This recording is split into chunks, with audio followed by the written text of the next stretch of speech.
What's up, y'all? Today we're talking about Drake getting boycotted, I guess. And before we get started, make sure to hit that like button if you're feeling my swag today.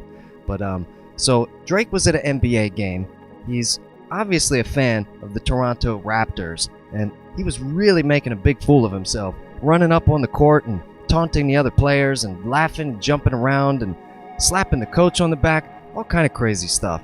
So I'm going to play a quick video for you guys so you can get an idea of what I'm talking about here. I want you to make some noise for the #1 team in the East, the greatest team in the land. So Drake has been all over this series, but watch this. He's massaging the head coach of the home team. In a big-time game.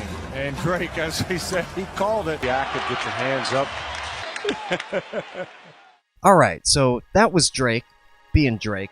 And so the first question I have here is, why is everybody so freaking serious about this? Like, it's a basketball game. It's a sport. It's meant to be competitive and fun, and Drake's obviously having a good time. He's a superstar celebrity. The team probably loves him. They love to have him there. The only people offended are the Bucks fans. So you have the NBA cameraman zooming in on Drake and trying to make it this like huge spectacle, right? And of course, social media goes totally ablaze with all of everybody's shocked and horrified and insane reactions because Drake happened to be passionate about basketball. So why is everybody so serious about this? I mean, we're talking about boycotting Drake.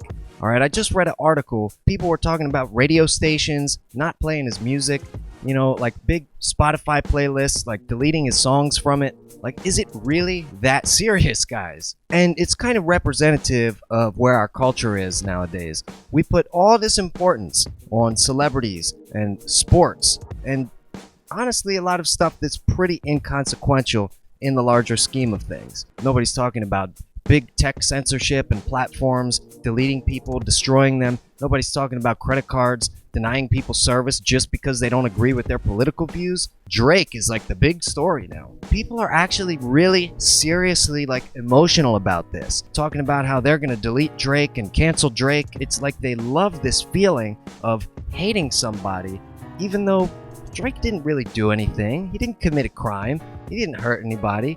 But you're kind of advocating for him to lose money and for him to, lose his career. Where does this come from? Where does this negativity, where does this hatred come from?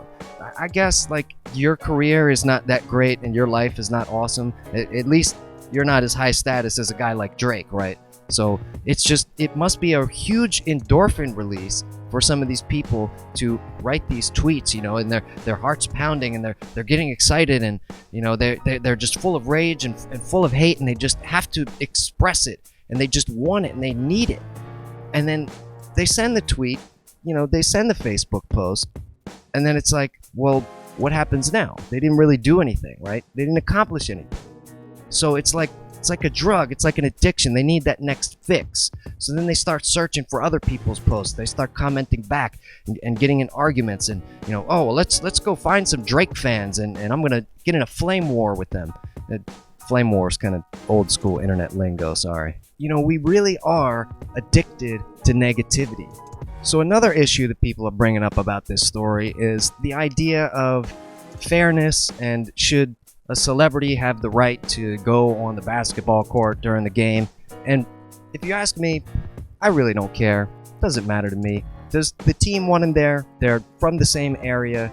They obviously share a lot of common interests and cultural background. And so the idea of celebrities have a unfair treatment. Well, if you become a celebrity, then you can have that unfair treatment too. You're mad at Drake for being a celebrity when in reality, you're more mad at yourself, aren't you? People wanted to take out their frustration on a guy like Drake. He's an easy target. He's kind of a clown. He's kind of silly. He's kind of a goofball. So it's easy to look at Drake and say, well, he's the bad guy. He's the one that we should be taking down. Well, you know what? I say you should be taken down. Who are you? So, I mean, is it fair? Not really. I mean, do you really think that the NBA isn't completely invested in having Drake there? Do you not think that way more people would go to that game if they know Drake is there? I think they would. I mean, they call it Drake Night even, just because he shows up. It's a win-win. Drake gets a game, he gets a front row seat, he gets to interact with the coaches and the players and have a good time because he loves the game. And the NBA gets a huge $1 million celebrity to show up at their game. It's a marketing strategy for them. So as long as that's a win-win for both sides, like, what are you even arguing? It's not fair. Give me a break. The last point I'll make about this whole idiotic story is that your boycott is pointless anyway. I think I read the article, it said there's one radio station, some Kiss FM or something, one radio station took the guy's music off. You really think you taking your 1 or 2 songs off your Spotify playlist is gonna it's gonna hurt Drake so badly, he's gonna be on his knees groveling and like begging you to put that song back? He's not. In fact, you're helping him by writing an article like this. I mean, the only reason this story is trending is because of Boycott Drake. It's literally the only reason. The trending story is not Drake goes to an NBA game and cheers his team on. No, the story is the boycott. So you guys just helped Drake. And I mean, I'm making a video about him. I just went on YouTube. There's tons of other videos about this. People are discussing it. And really, it's an opportunity for them to attach Drake into their keywords and get more views for themselves. You're helping guys like me get more views on YouTube. I guess I am kind of a Drake fan. I mean, I appreciate his, production style. I appreciate his vocal style.